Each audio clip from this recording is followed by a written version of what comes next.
Could you tell us a bit about yourself and your journey into the world of art? At what moment did you realize that you wanted to pursue art professionally? Hi, my name is Asha, and I'm a freelance illustrator and an author of a book called Sketch with Asha, manga-inspired art and tutorials by Asha Ladowska.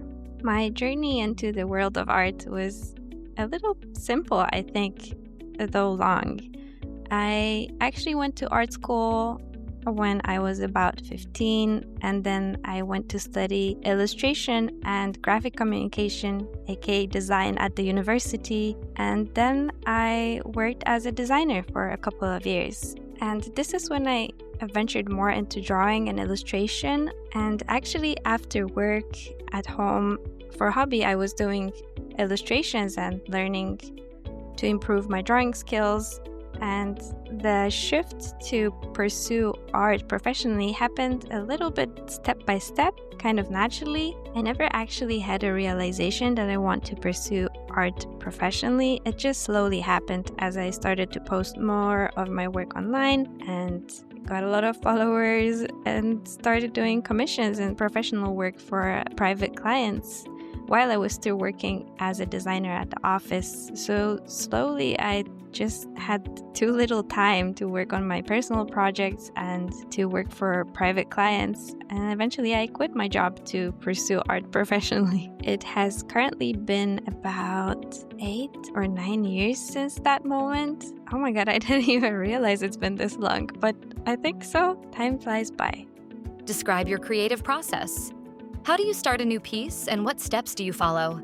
Oh, this is quite a loaded question because I don't think I have a structured creative process, but let me try to come up with one. I think it starts with the idea. As you see, it doesn't actually always start with an idea because sometimes it is a brief from a customer and the customer has an idea and I just have to depict it. So sometimes something happens in my head and this is what I really want to draw. It starts there first.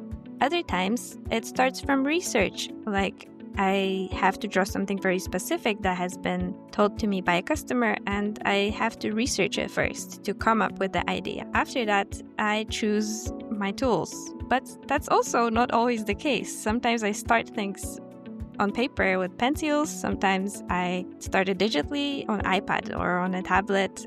Sometimes I do both at the same time, like I take a picture of the sketch from the sketchbook and continue it digitally, but then I transfer it to paper again. So there's literally chaos in my creative process, but somehow it works. I create new things all the time. What are your favorite art tools or materials, and why? My favorite art tools and materials, I think if I just chose one, I would get bored really fast. So this is kind of why I switch it up and I work with pencils, markers, digitally as well, or I mix all those things together in one piece. That's also very common. So I would say do not limit yourself if you want to be an artist, and if you want to explore different mediums, just go for it. This is exactly what I do. What inspires your art the most, and how do you incorporate these inspirations into your work?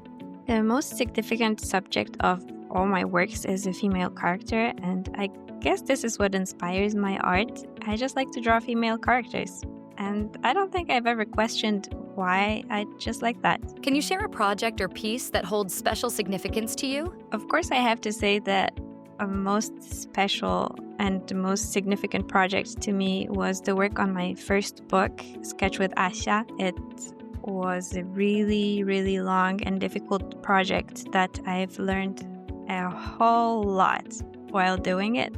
It was the first project that I had to work with other people on something that was mine. Because as a designer, I have worked with other people before. We had a whole team of designers at the office, and that was way different. But now I had to kind of direct something that's mine, that's really close to my heart, that feels personal, and work with other people on this. And it was not easy, to say the least. But I'm really happy the book happened, and it just started all other ventures and more projects since then.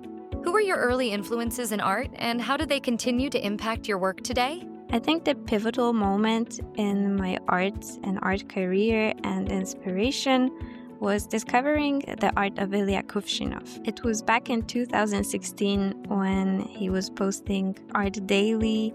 I discovered it on Tumblr, then on DeviantArt, all those old times of posting art.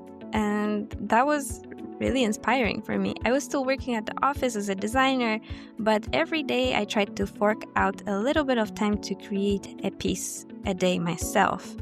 There was nothing like what he was doing. It was a simple doodle with a pen and a lined notebook, but it was something, and it just snowballed from there. That's why I think it was so important. Can you discuss the evolution of your style over the years? For those interested, my old DeviantArt account is still live, so my evolution can be seen over there. And it started from realistic art, portraits, really big pieces, to colorful manga characters. I think it evolved a lot, and I think it will evolve a lot in the future too.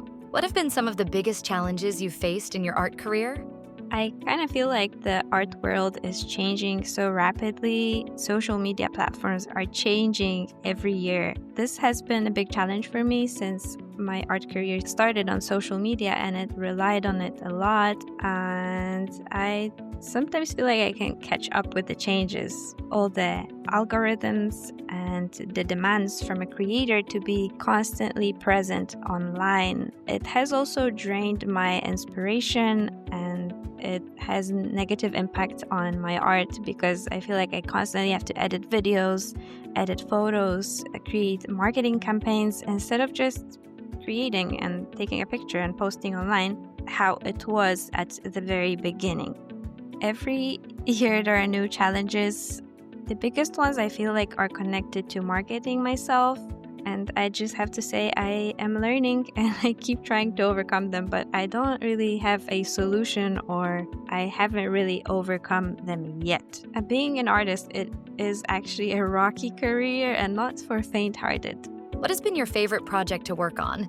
And what made it particularly fulfilling? Every project comes with its own benefits and, of course, challenges. But the one that has been my favorite so far is my Patreon, because technically I choose what to create, and my patrons have been really wonderful, supporting me throughout the years, allowing me to experiment and be my own boss initially.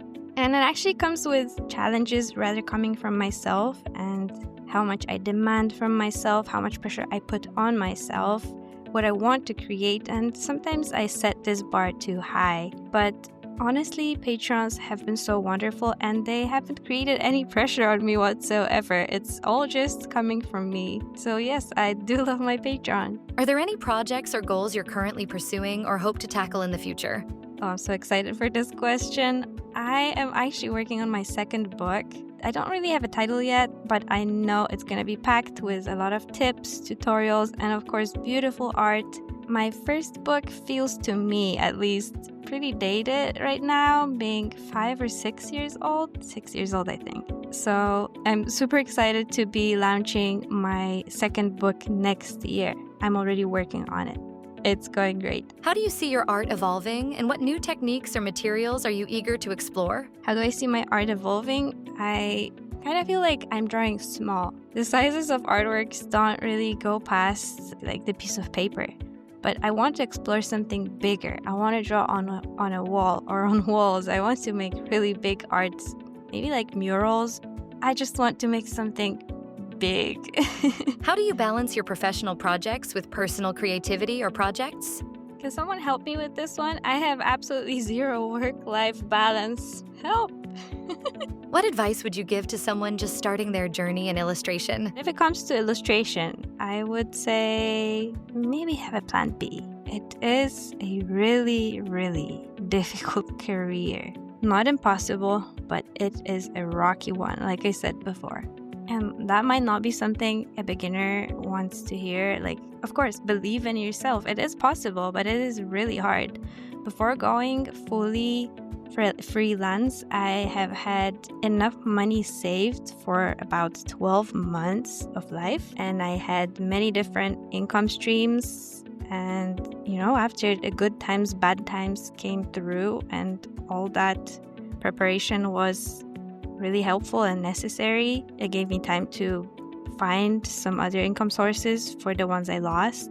So yeah, just always have a plan B, honestly. Where do you see the design industry heading in the next decade? And how do you plan to adapt or contribute to these changes?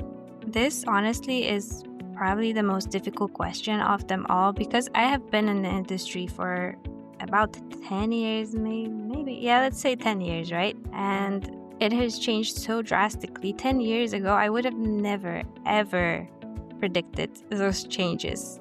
The amount of resources online available right now, all the websites like Canva that allow you to just download ready-made design and make it your own, all the royalty-free websites with pictures you can use royalty-free or purchase rights to use them. And of course, all the AI that has been happening in the last 2 or 3 years, it is insane. And I could have never predicted that. I have no idea what is going to happen in the future, but I do fear that it is all gonna become automated and kind of soulless, and there's gonna be less and less personal and people's contribution into it. So if I could contribute to the changes, I wish I could revert it back a little bit and bring more humanity, bring more human work into the world of art and design, rather than just machines creating for us. If you could share one message with the sketching and art community, what would it be? The one message to the art community from me will always be keep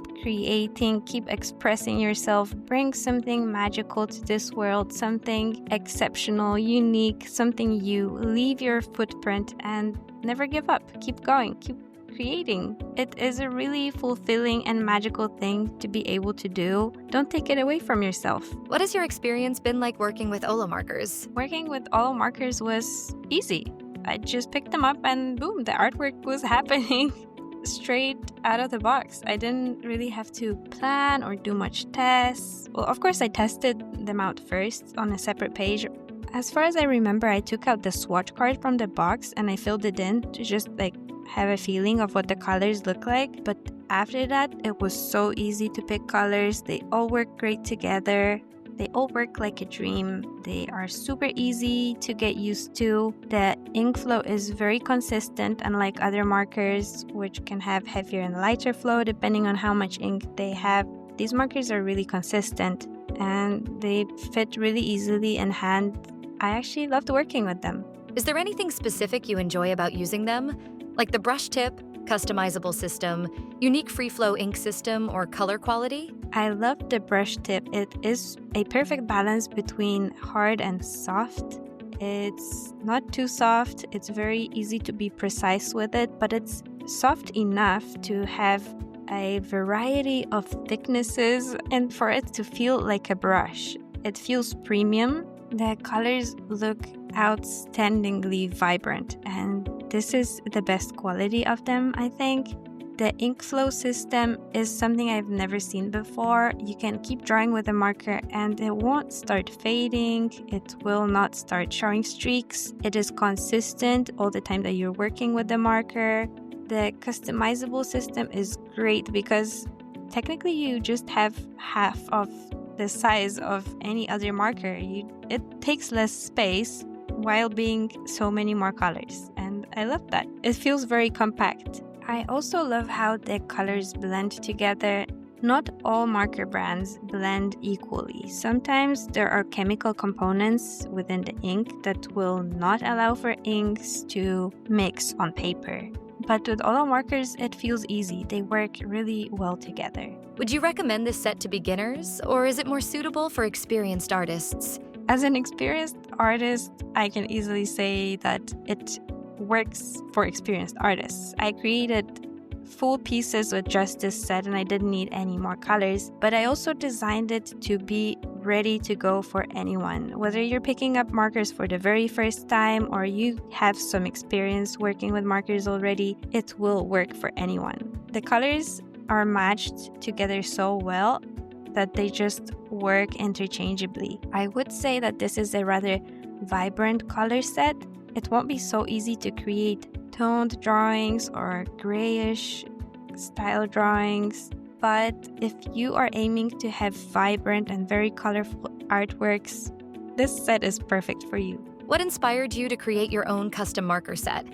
Well, let's be honest, who wouldn't want to have their own marker set? I doubt there's anyone who wouldn't. So I really wanted to make one, and working together with Olo team was amazing. And boom, here we go. We have a marker set. How did you choose the specific colors in this set? Oh, I wanted to have a whole rainbow of colors in this set. Like, I wanted all the colors and more in them. I tried to do my best to bring all the colors, like the whole rainbow into the set with the limited number of 32. I wanted for people that use the set to be able to draw anything that they want. And I had in mind a character of mine that has rainbow hair. So without either one of those colors, I wouldn't be able to draw hair. So that's kind of the idea behind it. You're not limited to any hue. You have them all at a limited amount of markers.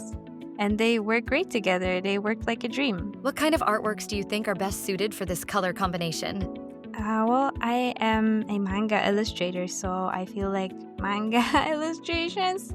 However, because there are all colors in this set, you can draw anything with them. Would you say this set can be used on its own? Or is it better as an addition to other colors?